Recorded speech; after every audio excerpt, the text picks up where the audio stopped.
श्री गुरुचरित्र अध्याय 3 श्री गणेशाय नमः. येणे परिसिद्धमुनी सांगता झाला विस्तारोणी संतोषोनी नामकरणी विनवितसे मागोती जय जयती सिद्धमुनी. तू तारकया भवारणी संदेह होता माझे मनी आजी दुआ पेडिला ऐसे श्री गुरु महिमान. तुम्ही निरोपिले ज्ञान आनंदी झाले माझे मन. तुझे निधर्मे स्वामी या गवने ठाई तुमचा वासू नित्य तुम्हा कोठे ग्रासू होऊ आता तुमचा दासू. मनोनी चरणी लागला कृपानिधी सिद्धमुनी तया शिष्या आलिंगोनी आशीर्वचन देवनी. सांगे गुरुचरित्र श्री गुरुचरित्र महिमान तेची अम्मा अमृतपान सदा सेवितो याची गुणे म्हणून पुस्तक दाखविले. भुक्ती मुक्ती परमार्थ जय जय वांजी मनी आर्त त्वरित होय सांद्यंत गुरुचरित्र ऐकता. धनार्थी यासी अक्षयधन पुत्र पौरात्री गोधन कथा ऐकता होय जाणे ज्ञानसिद्धी तात्काळी. जे भक्तीने समस्त एक पटती ऐकती मनुष्य लोक काम्य होय तात्कालिक निपुत्रिका पुत्र होती. ग्रह रोग दिपिडी न होत व्याधी कधी जाण जरी मनुष्यासे बंधन त्वरित सुटे ऐकता. ज्ञानवंत शतायुषी ऐकता होय परमवशी ब्रह्महत्यादी पापनाशी एक चित्ते ऐकता. इतके ऐकोनी ते अवसरी नामधारक नमस्कारी स्वामी माते तारी तारी कृपानिधी सिद्धमुनी. साक्षात्कारे गुरुमूर्ती भेट लागी मज जगज्योती होती वासना मज चित्ती गुरुचरित्र ऐकावे. गुरुचे महिमान ऐको कानी सांगीचे स्वामी विस्तारोणी. अंधकार असता रजनी सूर्योदया परी करी इतके अवसरी सिद्ध योगी अभय करी धरुणी सव्य करी. घेऊन गेला स्थान अमर रंजा संगम भीमरती जैसा ठाव ज्ञानपंथी कल्पवृक्ष अश्वस्ती. बैसोनी सांगे ज्ञानोद्य ऐकोनी सिद्धाचे वचन संतोषे नामधारक गहन क्षण क्षणा करी नमन. करुणा वचने करुणिया जी मी संसार सागरी बुडलो तापपत्रयपुरी बक्षिले क्रोधादी जलचरी अज्ञात जाळे वेष्टिलो. ऐसी कृपा उपजोविनी विनवितसे नामकरणी मस्तक सिद्धाचे चरणी न्यासीता झाला तये काळी. तव बोलिले सिद्धमुनी उठवितसे आश्वासोनी नदरी चिंतामणी साकडे फेरीन तुझे आता. ज्यांसी नाही दृढ भक्ती सदा दैन्य कष्टती श्री गुरुवरी बोल ठेविती अविद्या माया वेष्टुनी. संशय धरुणी मानसी श्री गुरु काय हे दैन्य मनसी त्या गुणे हा भोग भोगीसी नाना चिंते व्याकुळित. सांडोनी संशय निर्धार गुरुमूर्ती देईल अपार. ऐसा देव कृपा सागर तुझ नुपेक्षी सर्वथा. ऐसा श्री गुरु ब्रह्ममूर्ती ख्याती असे श्रुती स्मृती. संदेह सांडून एक चित्ती ध्याय पंदाभुज श्री गुरुचे. स्वामींनी निरोपिले जे सकळ झाले माझे मन निर्मळ. वेद लागला असे केवळ चरित्र ऐकावे श्री गुरूंचे. गुरु त्रिमूर्ती ऐको कानी का अवतरले मनुष्य योनी.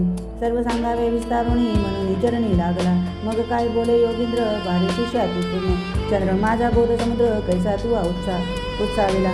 हिंड चालो सकळ क्षिती नवे गवना श्रीमती. गुरुचरित्र न पुसती तू ते देखले आम्ही आजी आम्ही.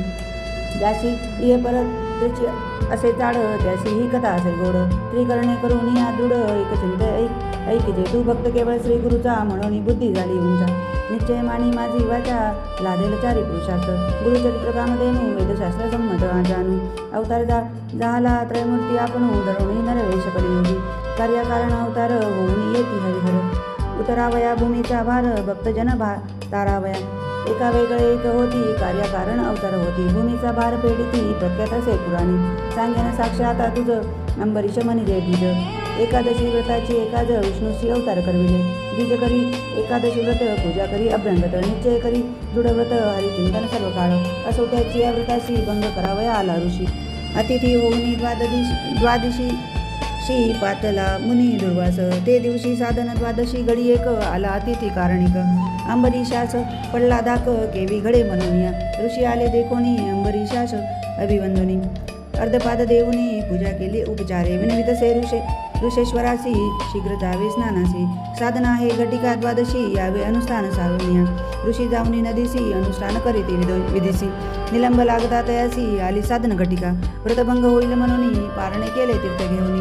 नाना प्रकार पक्वांनी पाक केला ऋषीशी. तवा आले दुर्वास रेखा पाहुनी अंबरीसाच्या मुखा. म्हणे भोजन केलेसी का अतिथी विन दुरात्मया. शाप देता ऋषेश्वर द्विजे स्मरला सारंगधर. करावया भक्तांचा कैवार टाकून आला वैकुंठा. शापिले ऋषीने द्विजासी जन्मावे गा अखिल योनीसी. तव पावला ऋषिकेशी येऊनी जवळ उभा ठेला. मिथ्या नवे ऋषींचे वचन द्विजे धरिले श्री विष्णूचे चरण. भक्तवत्सल प्रीत जाण तया महाविष्णूचे. विष्णू म्हणे दुर्वासाशी तुला शापिले अंबरीशाशी. राखीना आपल्या दासाची शाप आम्हासी तुम्ही द्यावा. दुर्वास ज्ञानी ऋषेश्वर केवळ ईश्वर अवतार फेडावया भूमिभार कारण असे पुढे म्हणत असे. परोपकार संबंधेसी शाप द्यावा विष्णूसी भूमिभार पेडावयासी कारण असे म्हणूया. ऐसे विचारोनी मानसी दुर्वास म्हणे विष्णूसी अवतारोनी भूमीसी नाना स्थानी जन्मावे. ऐसे 10 अवतार झाले करणी असेल तू ऐकिले. महाभागवती विस्तारिले अनंतरूपी नारायण कारण अवतार होती क्वचित गुप्ती ते ब्रह्मज्ञानी जाणती मूढमती काय जाणे. आणि कैक सांगेन तुझं विनोद झाला असे सहज. अनुसया स्त्रीची भाज पतिव्रता शिरोमणी तिचे घरी जन्म झाले त्रयमूर्ती अवतरले. कपट वेश धरून आले पुत्र झाले ती येथे. नामधार कपुसे सिद्धांसी विनोद कथा निरूपविलेसी. देव येती कपटे वेशी पुत्र झाले कवने परी. अत्री ऋषी पूर्वी कवनापासून उत्पन्न मूळ पुरुष तो कवन विस्तारुनी सांग म्हणे सरस्वती गंगाधर. पुढील कथेचा विस्तार ऐकता होय मनोहर. सकलाभिष्टे लादती ती श्री गुरुचरित्रामृते परमकथा कल्पतरो श्री सरस्वती प्रामुख्याते. सिद्धनामधारक संवादे अंबरी शौव्रत निरूपम. नाम तृतीयोध्याय. श्री गुरुदत्तात्रेयानुस्तु. श्री गुरुदेव दत्त.